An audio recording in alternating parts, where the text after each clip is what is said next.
Okay, we're going to talk about cranial nerve number 2, the optic nerve, and answer the questions: what is its function? What is its pathway in the brain? And what are its clinical points? Hello, everyone. My name is Dr. Morton, and I'm the noted anatomist.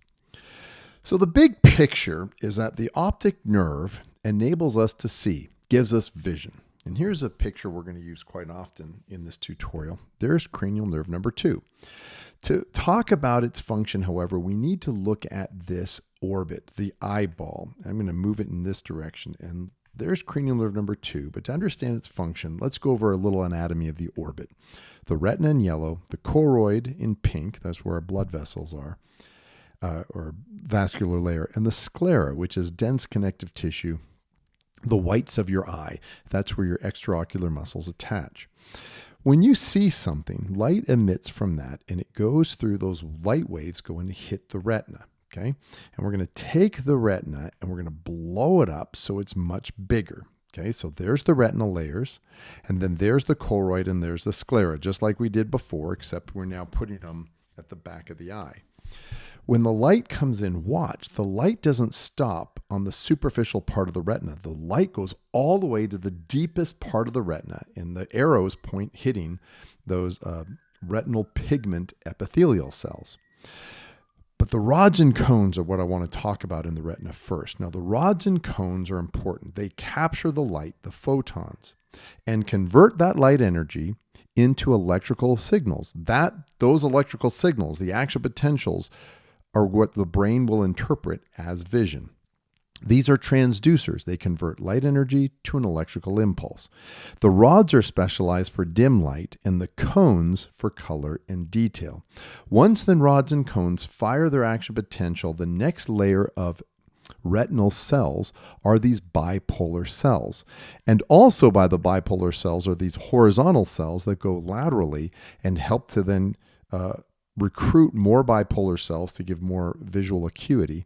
The bipolar cells are going to conduct their impulse to the ganglion cells. Now, the ganglion cells, these are the axons from the ganglion cells bundled together to form the optic nerve, cranial nerve number 2, which carries visual information to the brain. Like that. Those axons of the ganglion cells are really what form cranial nerve number 2.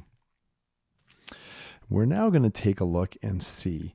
There we go. Then you see how those ganglion cells and their axons go down and they're forming cranial nerve number 2. I want to point out there's something called the optic disc. It's your blind spot because right there are no rods and cones. When we take a look on an ophthalmic scope and look inside, this is what it looks like. That's the retina, and there's the optic disc. It's the blind spot because all of the retina has all that surrounding part that's in orange has rods and cones that can transduce the photons, the light energy. But at the optic disc, that's where all the axons of the ganglion cells come in and they form cranial nerve number 2. So there's no rods and cones. That's the blind spot. The macula lutea and the fovea centralis are the highest concentration of rods and cones in the retina. Okay, so there's the retina, there's the optic disc, and there's cranial nerve number 2. And as cranial nerve number 2 is coursing from the orbit to the back of the bony orbit, it hits this opening called the optic canal. Let's look at an anterior view of the skull. There's the optic canal. So that's where cranial nerve 2 comes from the orbit to go inside the skull. That's also what transmits ophthalmic artery and vein. Okay, the next is the optic chiasm. And now this optic chiasm gets its name because the word chiasm is an ancient Greek letter, chi, which is an X.